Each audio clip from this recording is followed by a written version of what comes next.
welcome to the session.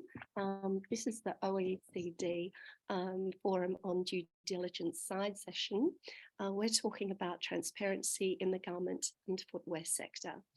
I hope that everybody can hear okay. We have several fabulous panelists here today that are going to be presenting some of their work, some of their research work, as well as some of their innovations that are happening within the sector. My name is Dr. Hildy Heim. I'm from the Manchester Fashion Institute at the Manchester Metropolitan University, and I'm going to be hosting the session today. What I'll be doing is introducing a few of the fabulous panelists here and asking them a few hopefully provocative questions to get the discussion going. So applications that facilitate supply chain transparency, including tracking and tracing mechanisms, as well as data repository and distributed ledger systems like blockchain, are complex and daunting for most fashion businesses. Industry power plays and lack of trust are blocking the universal adoption of current solutions. This panel discussion aims to explore how supply chain transparency can be adopted by firms and facilitated at scale. We advance current knowledge of digital technology applications for supply chain transparency by demonstrating how startups are developing technology for adoption by fashion firms. In this session, we have invited startup founders of a killer garment tracking and tracing application that can be implemented now by small-scale firms. We have academics and industry representatives on the panel discussing the opportunities and challenges of adopting digital technologies for supply chain transparency, and the panel will provide insights into the requirements to build a digital ecosystem, one with which most firms are not yet familiar. We discuss key implications for implementation into the fashion ecosystem. I'm a researcher at the Manchester Metropolitan University investigating digital supply chain transparency. We have a small research group that works collaboratively with industry, tech providers and academia, as well as funding bodies and NGOs. I'm just going to share my screen very quickly here now because we have quite a few slides to share with you as well. So try that again, sorry.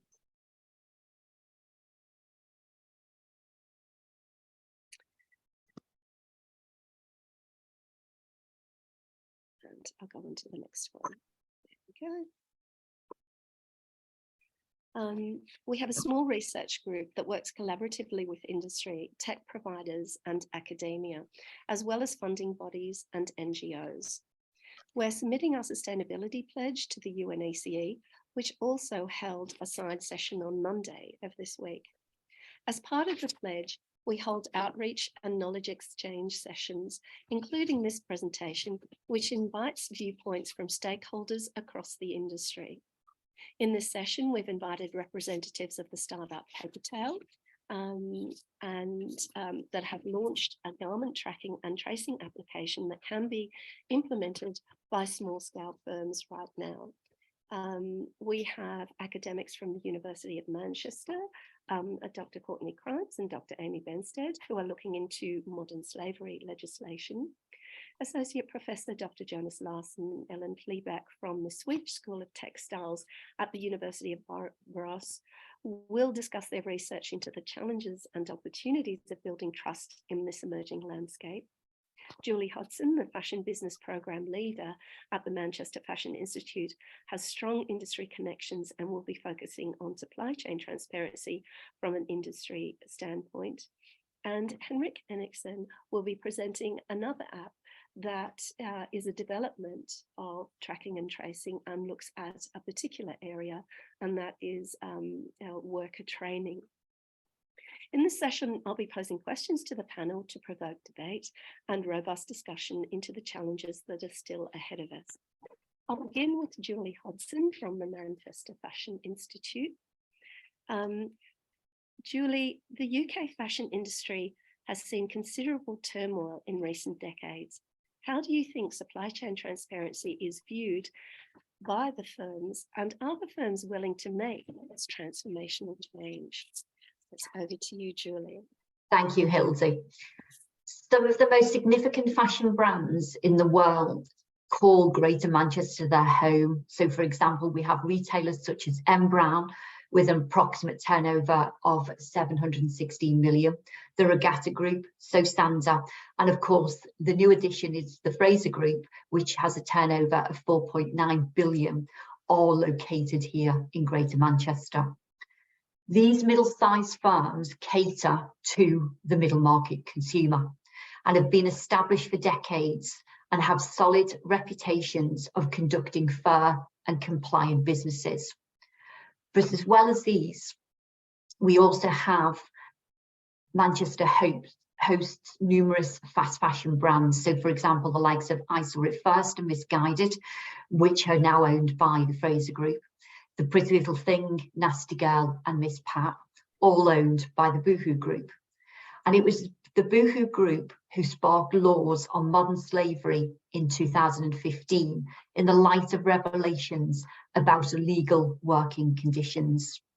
The bill aimed to prohibit the falsification of slavery and human traffic statements, to establish minimum standards of transparency in the supply chains in relation to modern slavery and human trafficking, as well as to prohibit companies using supply chains which fail to demonstrate minimum standards of transparency and for connected purposes. But the bill is largely seen as being weak and ineffective. And the UK government admits that this and laws on textile waste really require review, which are currently underway. The UK is still the biggest market for fashion in Europe and holds a substantial textile industry, although a lot of skills and infrastructure were lost when much of the industry was offshored in the late 70s, early 80s.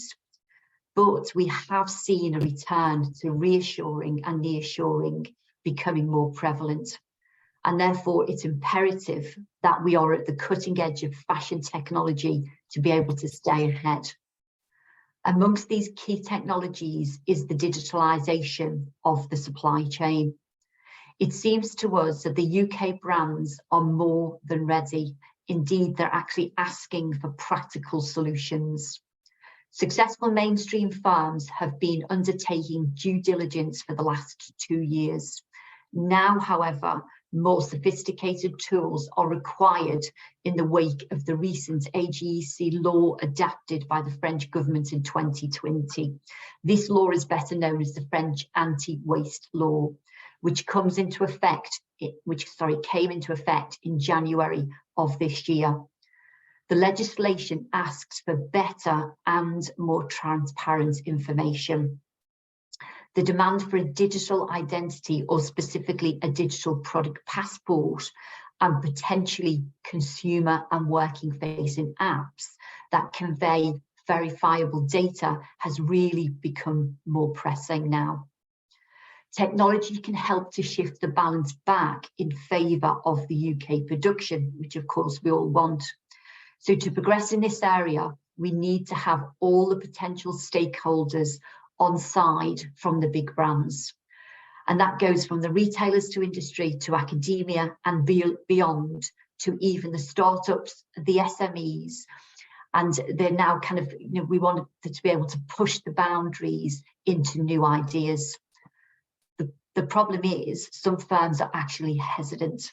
They're concerned about revealing their trade secrets and therefore losing their competitive advantage.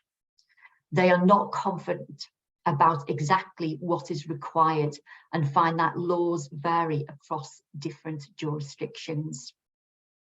To mitigate that risk, they tend to take on the most rigorous of laws and work on compliance with these.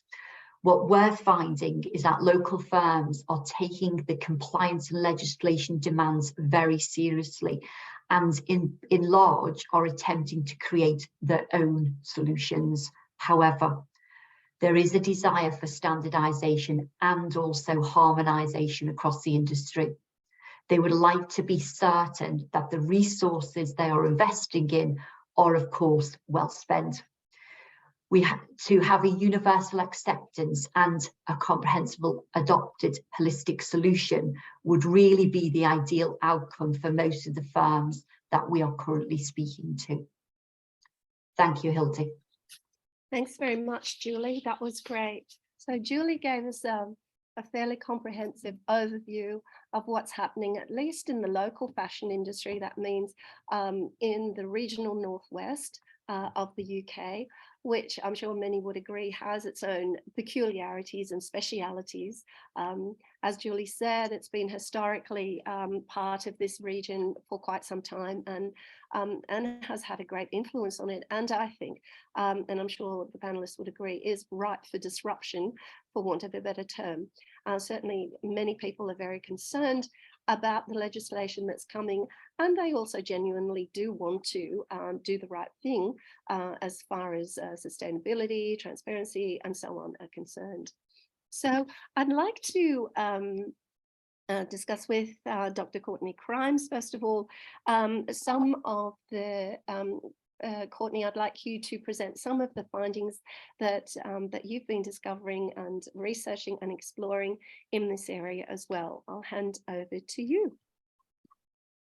Thank you very much, Hildy. So hello everybody, my name is Dr. Courtney Crimes and I'm a lecturer and researcher in digital fashion marketing at the University of Manchester. So before joining the University of Manchester, I worked at Manchester Fashion Institute with my colleagues Hildy Heim and Julie Hodson, who you've just heard from. We worked together for around 2 years, and within that short amount of time, we developed a research group centering around digital fashion transformation, with consideration of digitising the fashion supply chain in order to enhance transparency. An example of one of our research outputs is a peer-reviewed book chapter that is currently under review, which ultimately explores how supply chain transparency can be adopted and facilitated at scale. So the chapter seeks to advance current knowledge of digital technology applications for supply chain transparency through the theoretical lens of organisational culture to decipher how startups such as PaperTale are developing technology for adoption by fashion firms. Using a single case study methodology, we analysed a hybrid startup, so a fashion and technology firm, PaperTale, who you will also hear from soon, that has developed and implemented advanced digital technology initiatives at scale. From the case study analysis, we provide practical insights into the requirements to build a digital ecosystem, one with which many firms are not yet familiar with. From our findings, we recommend that companies wishing to partake in achieving supply chain transparency must transform the entire culture of the organisation from a market-orientated culture towards a more advocacy-orientated culture, focusing on innovation and collaboration. Organisations not only need to connect with like-minded business partners, but more importantly, with tech companies as well. In terms of future research, as my research specialism focuses on digital marketing and fashion business innovation, I'm incredibly keen to investigate cultural differences in the acceptance and usage of track and trace app solutions. So for example, if we use PaperTale, whilst they're widely accepted within the Swedish market and retailers alike, awareness and integration of such solutions within supply chain appears to be lacking in the UK. So I'm really keen to explore this further. I'm now going to pass you over to my colleague, Dr. Amy Benstead. Thanks, Courtney. Hi everyone, I'm Dr. Amy Benstead. I'm a senior lecturer at the University of Manchester in fashion management. And I come from an industry background, so most recently I was a senior merchandise manager at the Unfung, and I was based out in Istanbul for a few years. So I've always worked on the production side of sourcing, and I've worked with factories during like their audit process too. And then I've moved back into academia, and my research focuses on global sourcing, sustainability, and with a particular focus on modern slavery. So today I just thought I would take you through a recent publication. I've been working on a research project for the past couple of years now with a group of academics across Europe. You can see our team at the bottom of this slide, and I'm joined by Alba and Deodat in the audience as well. And we're part of the European Operations Management community. So we've been looking at the early adoption of blockchain technology, particularly in the fashion industry, and we published a paper, the citation at the top here, that's really been looking at practical applications of the technology and researching 3 startup technology companies, one also being PaperTale, who you will hear from later.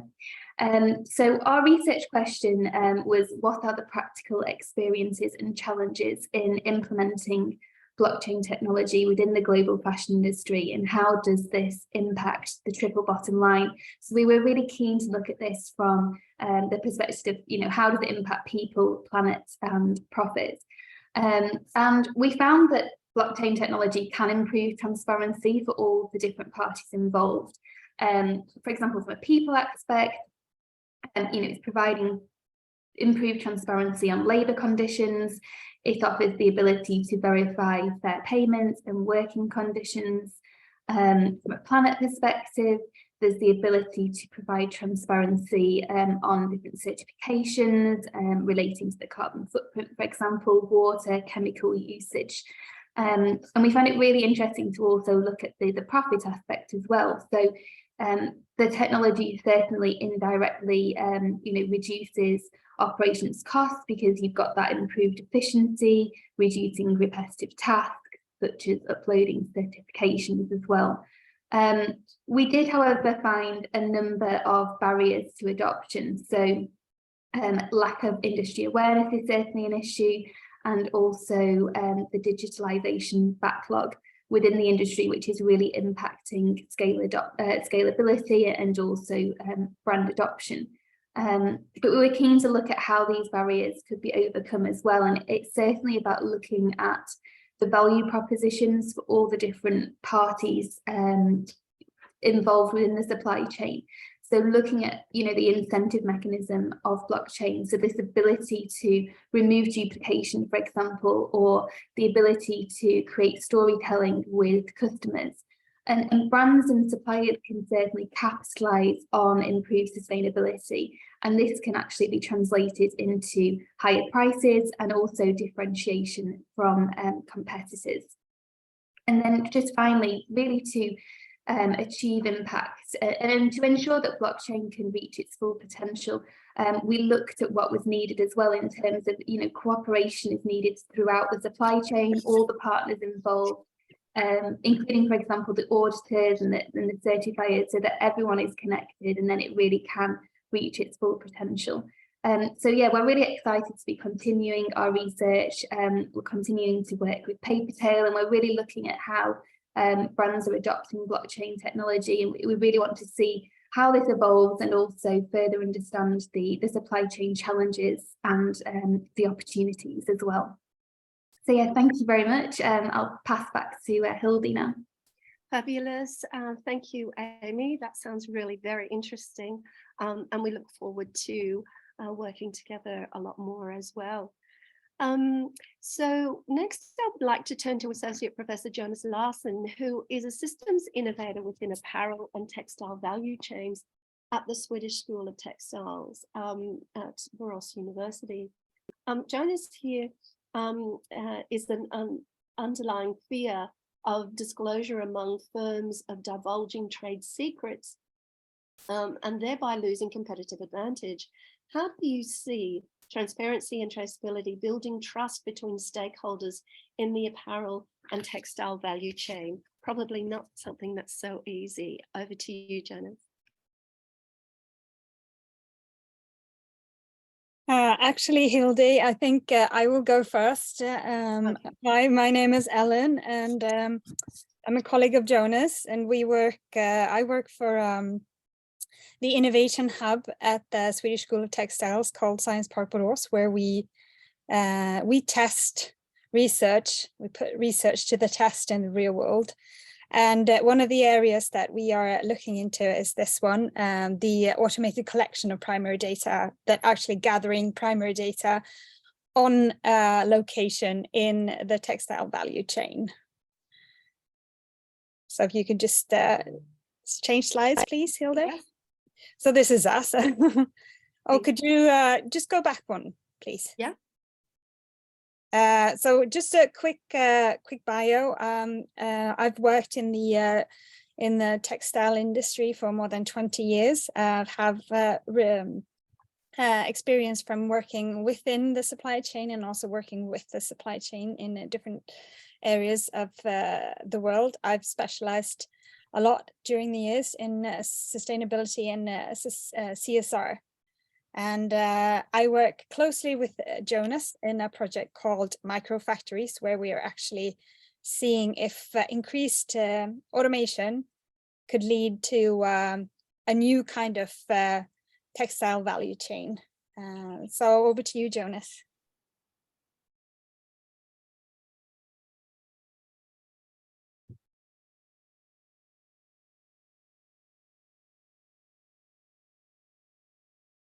Jonas, can you unmute?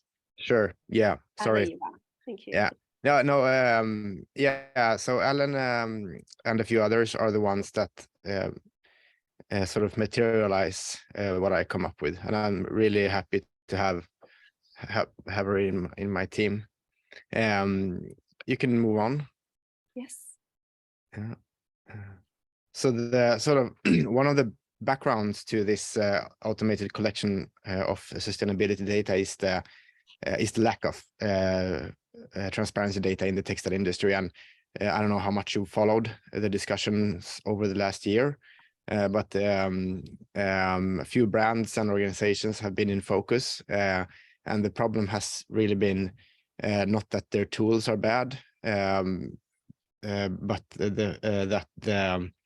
the lack of real data, lack of primary data from the textile processes. So we try to figure out a way how to get that data, and we call that concept the black box for transparency and traceability. And maybe you can move on to the next slide. Yes. There we go. So yeah, so the black box for transparency, it is in essence a sensor package that you place at the manufacturing facilities, at the machines, and they and this these sensors, they collect data. It might be energy data, it might be water data, it might be water effluence, it might be the quality of the water in the water cleaning plant. It might be that we can verify that the water cleaning plant has been running for a particular collection.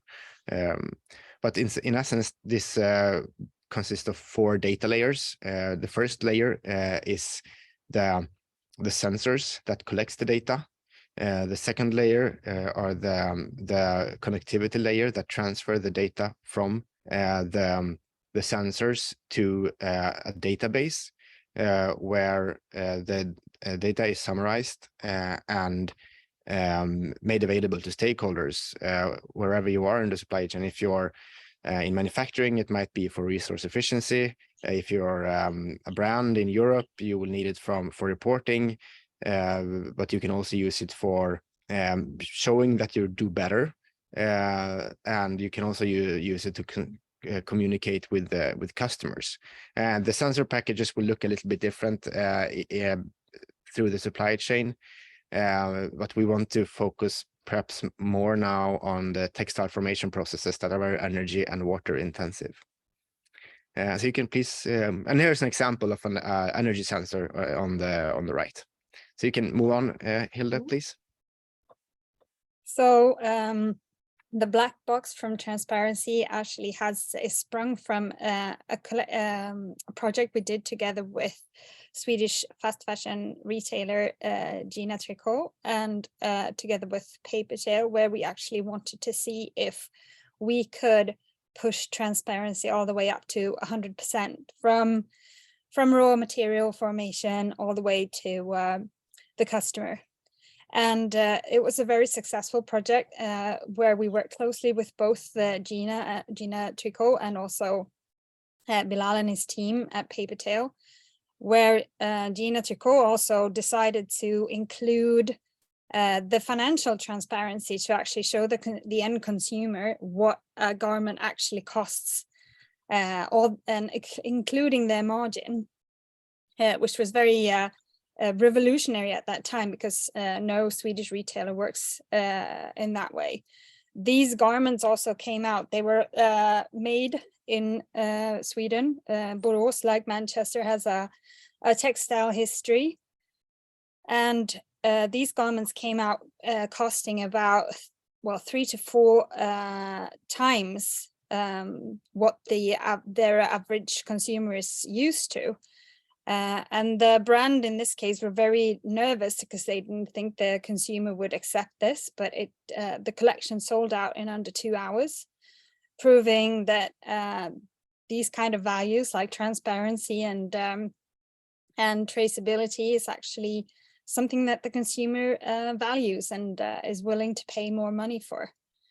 And this is also where we decided that, well, the continuation of this project is actually gathering data and not focusing on just global averages and calculations.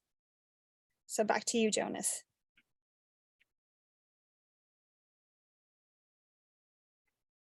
Oh, we can change the slide. Yep. All right, so thank you for listening. If you have your cell phones up and want to connect with us on LinkedIn, here are the QR codes. So please feel free if you want to, and thank you very much for listening. Thank you. Sounds fabulous. Thank you very much, Ellen and Jonas. I think it's very interesting what you guys are doing and have researched in the area quite some time now. The little, well, not so little black box project sounds very exciting. And what's really, really interesting about that is that what you're offering is so-called true transparency. In other words, you're automating the data, which is the most important thing at the moment, isn't it? That seems to be the thing that bothers people the most as far as the trust is concerned, that we simply do not have, sort of definitive data, and you're very much updating that with this project. So hopefully that makes some hits going through. I know there's a little bit of info in the chat at the moment, but I'll press on to start off with our next panelist, who is Henrik Enochsen from the app called Quizrr. Henrik, I think that you would be best to explain that. Would you like me to stop sharing the screen, and would you like to share your screen now? Or yes, mixed up? yeah, Or yes. should it be Bilal? Yes. I'm sorry. Yeah, yes, please. I will. Okay, I'm sorry. Should I share my screen? Then I'll certainly hand it over to Bilal. I do apologize. So Bilal joins us from PaperTale. He's the founder of a tracking and tracing app. He's the CEO and is a technology company from Sweden that has invented a disruptive blockchain-based technology. It provides radical transparency of textile and fashion products. The innovation has got widespread recognition globally and is considered to be the next industry standard, with potential of replacing the traditional compliance model with a more inclusive approach. Bilal has years of experience from the manufacturing to developing both textiles and advanced technology products. I'll stop sharing my screen. I hope that's okay with you, Bilal, and hopefully you can continue.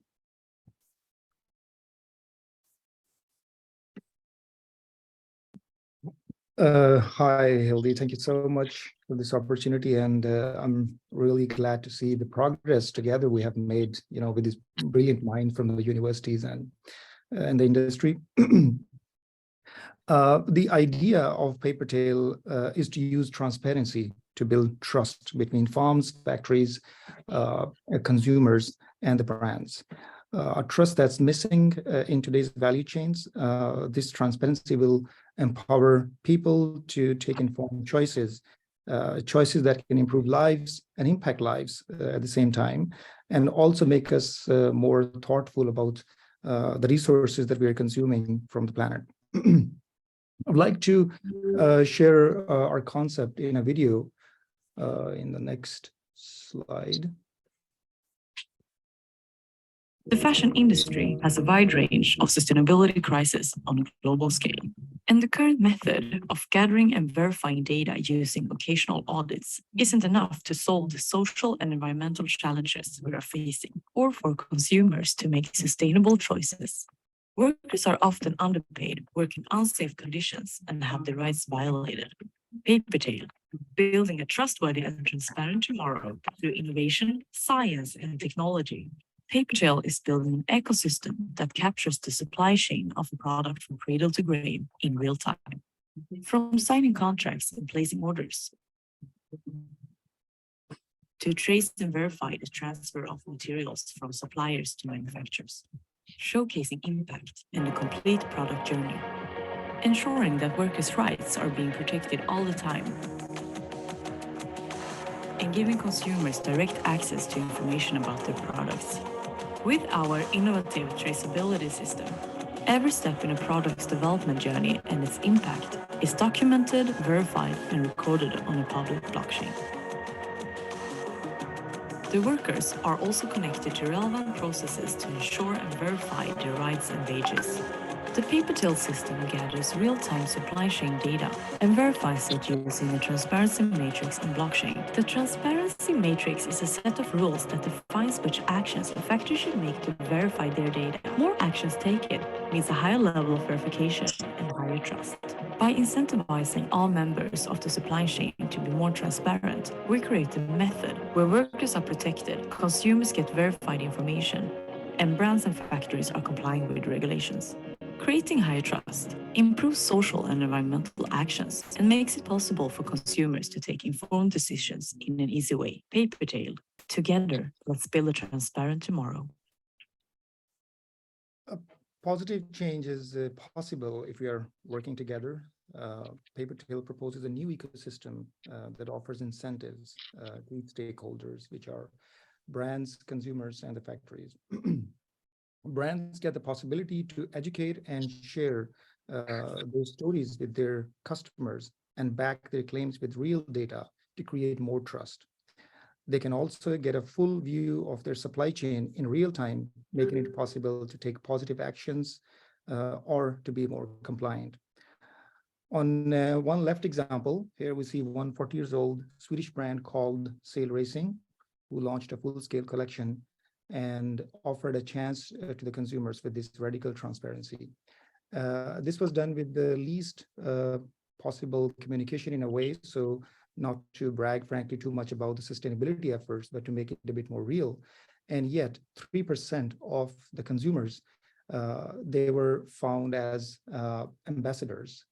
There were numerous occasions that people were scanning these clothes and finding more information, and also trying to access from the wardrobe on multiple locations and occasions. So this is a huge opportunity for the brands who are spending a lot of money to reach out to their loyal customer base and trying to create more. That's just one such an example. In the middle, you see the consumers. That's just one screenshot. Each product has a blockchain ID, and they can see the whole product journey together with the impact of each stage of the process and see which part of the processes are verified, which are not verified, and also impact of the complete production process.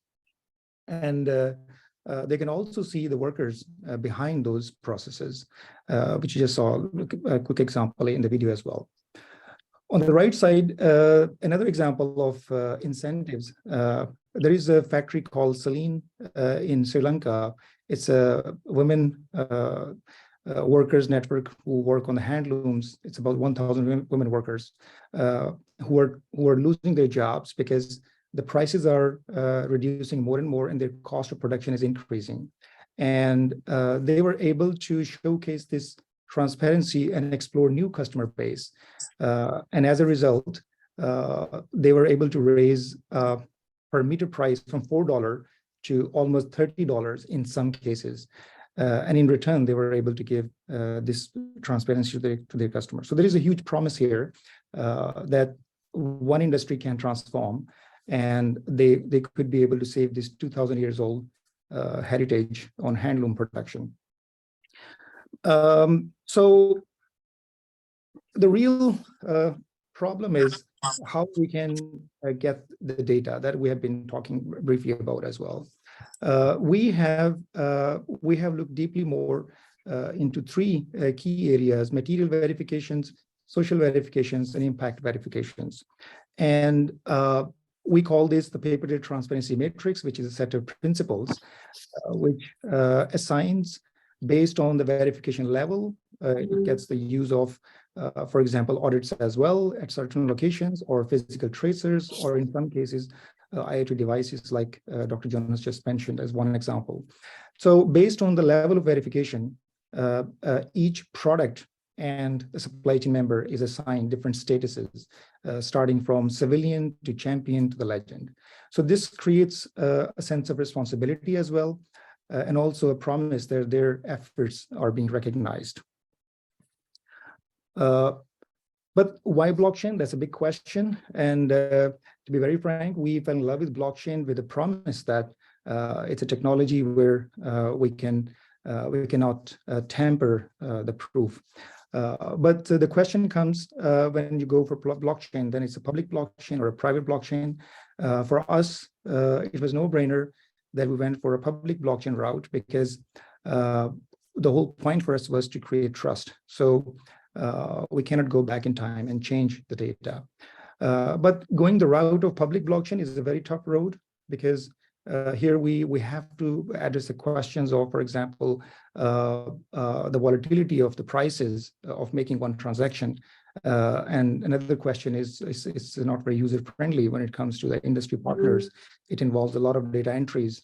So there are several questions which have been a key challenge for a lot of companies to lose this route and end up as a victim of tech washing, which is just like greenwashing, where you make a promise of using blockchain, but in reality, it's just a promise or it's optional. So blockchain is an area which needs a lot of more research, and we're really glad that we have made some progress, and we have started this journey. And we will welcome the other partners from the industry as well to advance our research in that. Thanks. Thank you. That's amazing. Thank you very much, Bilal. That was very comprehensive explanation of what's happening in your area. So certainly an area that's still a work in progress and still developing.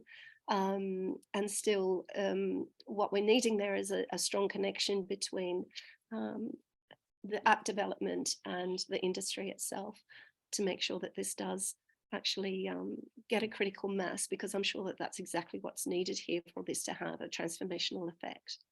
So speaking of which, Bilal did talk about some specific areas that that his app is working on. I'm going to pass over now to Henrik Enriksson from Quizrr, that has been working in a specific area within the supply chain transparency parameters, if you like. There are a lot of things that we do need to look at.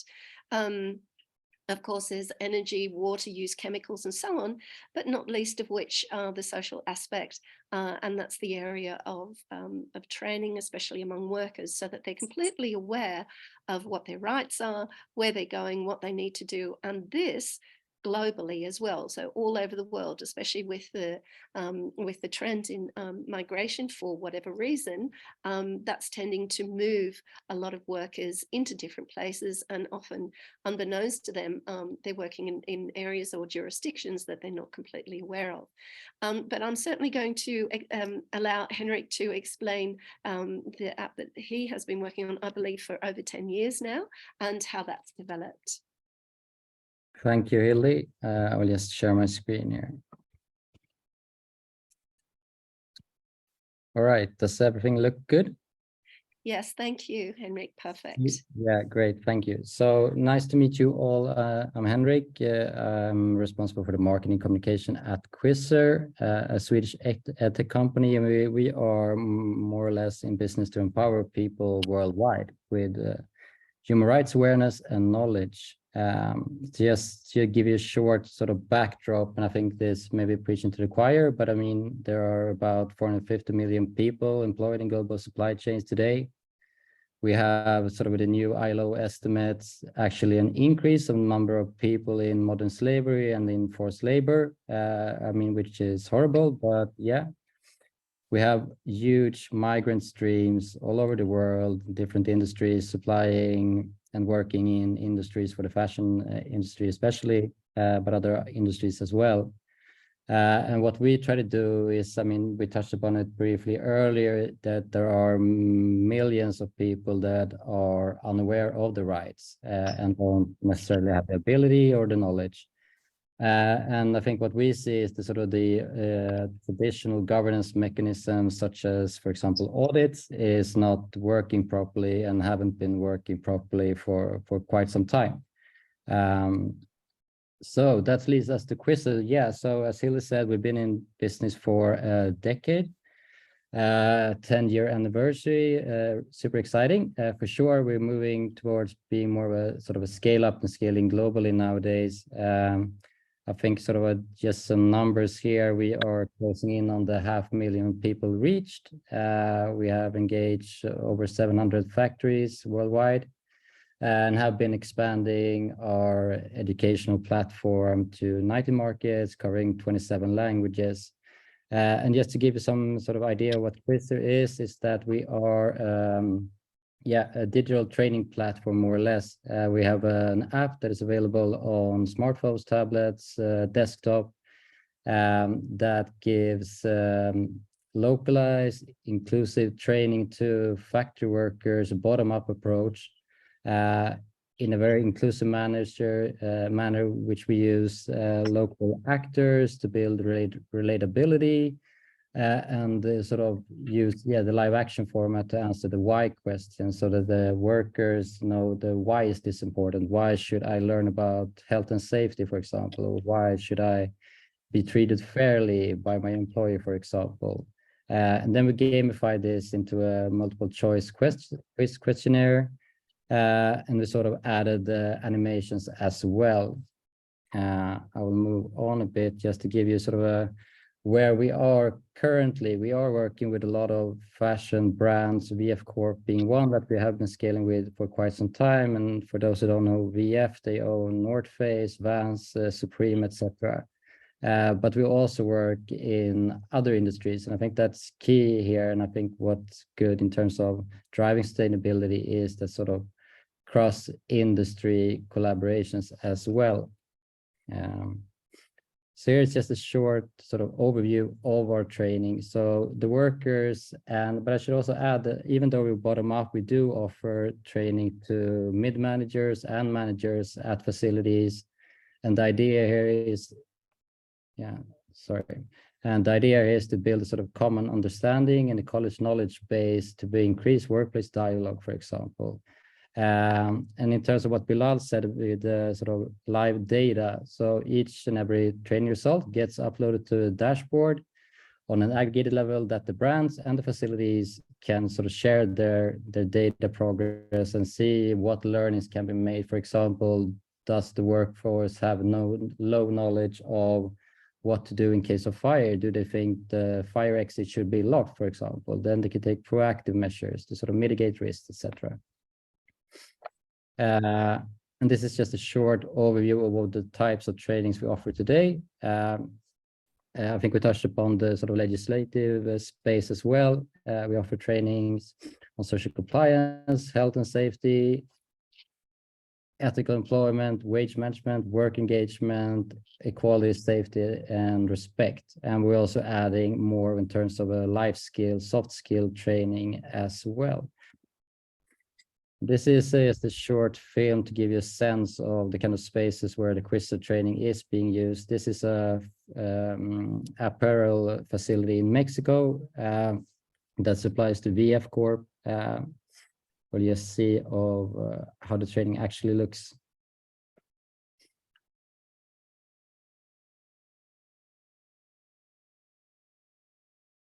So what we do, we offer training on tablets, and normally people train in groups, and the idea is for them to train together and learn together, because a lot of people don't necessarily have the digital literacy or even literacy level. So we offer dubbing, subtitles, voiceover, everything to be as inclusive and sort of, yeah. And this is just a sort of quote from VF Corp of how they use the data to sort of advance their efforts in their supply chains, offering us a very good way of getting that insight and getting the data points for how their efforts are performing in the supply chain.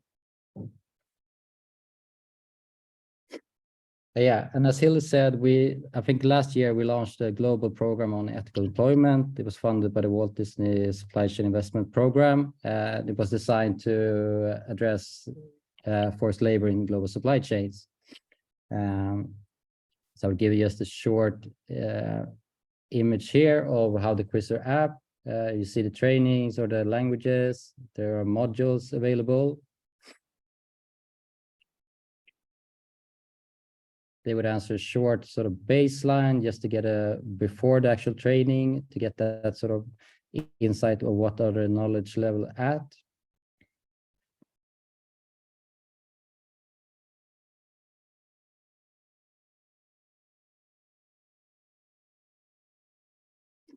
This is from one of our trainings in Taiwan, where we see a lot of migrant workers coming to work.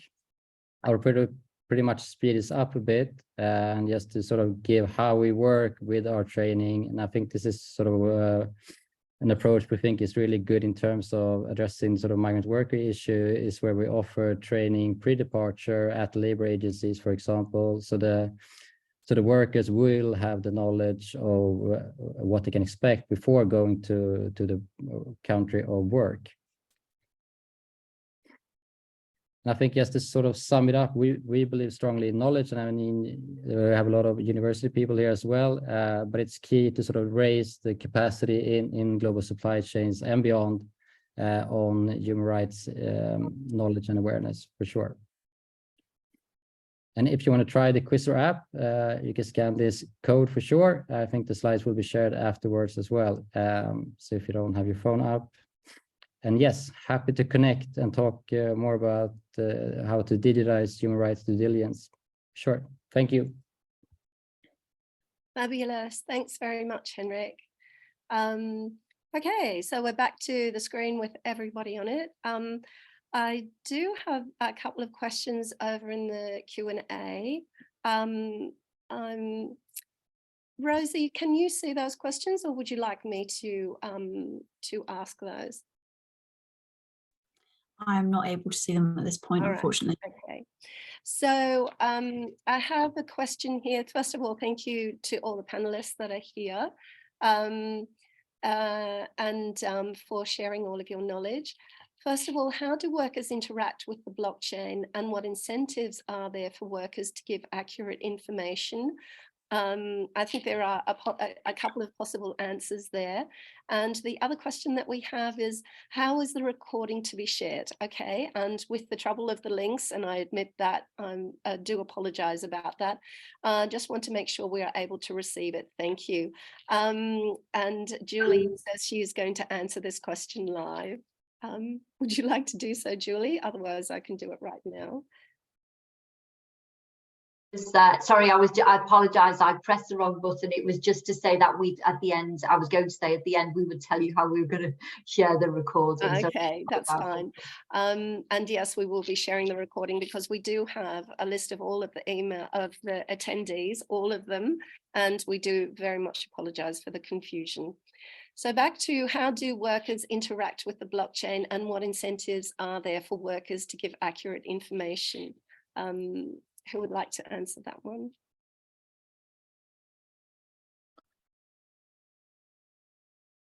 Bilal, would you like to start on that? Yes, I can maybe. Thank you. For instance, one example is that we have our one app, what we call supply chain app, which offers opportunity to workers for visibility. So that has information about their attendance, for example, and their earnings, for example, And also they can see. In progress. I heard some noise. Sorry. Yeah, is that okay now? All right. Yes. Yeah. And also it offers them opportunity for verifications, which is a huge power, basically. If you just see, it's like diluting power from only management and to verifying something. So the fact that most of the big part of workers are contract workers, and they don't have this type of visibility, they don't have their contracts in one place. So this is a huge incentive for them. Of course, the verifications, it's a power as well. They see that, I mean, if they don't verify the right information, then of course it could be challenging for the management as well, you know. So that's just one example. Another example is that when their work is also shared all the way to the consumer, and we have a very nice little, very interesting feature called Send a Smiley. So consumer can send a smiley to this group of workers, and that's just creating a human connection.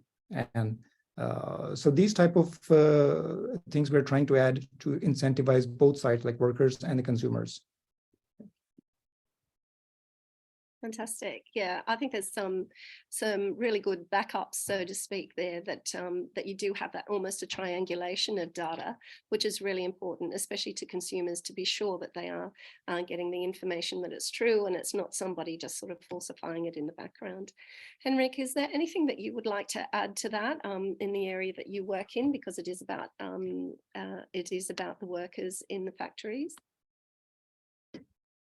Yeah, I mean, absolutely. I think with us being a bottom-up approached company, I think that's key of involving the workers, because normally sort of tech and maybe not that this type of knowledge doesn't necessarily involve the worker level, and to have that sort of build a joint understanding from underneath, giving workers a voice and giving them tools to be able to exercise the rights and to be able to build work engagement. For example, I know in China, there's cases where we implement, you can't unionize in China, for example, but we build worker representation through our technology, which in turn sort of lowers the worker turnover, they get a higher engagement, possibly better product quality, etc., etc. For sure. Yeah, that sounds great. We do have a few more questions that have just popped in. A question for Henrik. Helen, you have a question for Henrik. Did you want to answer that live? Don't know if I can do this. I'll just give it a go. Would you like to answer this question live, Helen? Ask the question live. I think I have given you the opportunity to do so. If not, perhaps you can put it into the chat. Can't hear you. I'll go on to the next question. How costly is it to use both Quizrr and PaperTale? Many businesses are struggling with finances post-COVID. Are these options affordable for SMEs? Yeah, I can go ahead for sure. I think it's sort of maybe a hard question to give an upfront answer. It's definitely affordable. I think sort of depending on how you look at it, I think we see that it costs maybe less than $1 to train a worker with Quizrr. So that would give you some sense for sure. But I think definitely there's every possibility for SMEs to use Quizrr. We have a lot of SMEs using Quizrr today, for sure. But please get in touch and we can talk more in detail in terms of exact cost, etc. But it's definitely affordable for sure. Sounds great. I'll hand over to Rosie for the next question. I would like to add to that, because if it's okay, because that was directed to PaperTale as well. But especially regarding SMEs, since we believe in incentives, you know, so we have created our pricing model. We take pride in that as well, that for SMEs we have a profit sharing model as well, where we hand them over the technology in a very limited and very minimum cost, and then over the period of time we have a revenue model with them. But it's a complex question, because it involves different types of options that you choose from, and both on the brands and also both to the factories. But in ideal world, I think the real problem is when we have 400 plus eco labels generally in the market, and the whole world organic cotton is only 0.7%. If that's true, then the real question is that the right players who want to show this traceability and where their cost is going to increase for the process, because they have to start telling the truth now. So, but I would like to see that our system does not add the cost, but instead it should reduce the cost from different angles. But try to make it like really, really, really simple. It should not add more than few percent, let's say, less than 5% on regular prices that you see. That's just a ballpark figure. Please don't hold me accountable for that. Yeah, and I can probably add sort of on our business model is that it's a co-incentivized business model that the brand and the facility both invest economically. And depending on sort of your relationship or your sort of strategic intent with your suppliers, the brand would maybe cover year 1, and then the facility would come in year 2, year 3, for example, or from year 1. So there's every sort of setup available depending on sort of how you work with your suppliers, etc. Thank you, guys. So Helen's question has come through. Helen is asking, have you found brands making changes based on your education? So perhaps we can hear from Henrik and Bilal. Yeah, I can go ahead. Yeah, for sure. I mean, for example, I think one sort of case we've seen is the implementation. For example, we as I showed earlier, we have sort of like the social compliance, which is sort of like the first step, and then you would build on to worker engagement, for example. So based on sort of what defined in the social compliance training, for example, maybe we need to implement work representation, for example, in China. So that could be one sort of outcome of what the sort of insight from the first one. But also in terms of if you give training on, I don't know, let's say ethical employment, for example, and the sort of ability of workers recognizing, for example, migrant workers in your supply chain. That is also one outcome of seeing how many migrant workers, what can we do? Maybe we have more risk because we have more migrant workers, for example, and then you can implement measures outside of the Quizrr training, for example, or, for example, implementing extra training on health and safety based on if workers have low knowledge, for example, given the same sort of example I provided earlier, for sure. Bilal, over to you. Yeah. Thanks. Well, to be very frank, the level of change we would like to see a commitment from the brands and the industry. Maybe I'm too ambitious, but I would like to see more. But there are very few promising cases. For example, this one Gina Tricot example that just Jonas Larsson mentioned.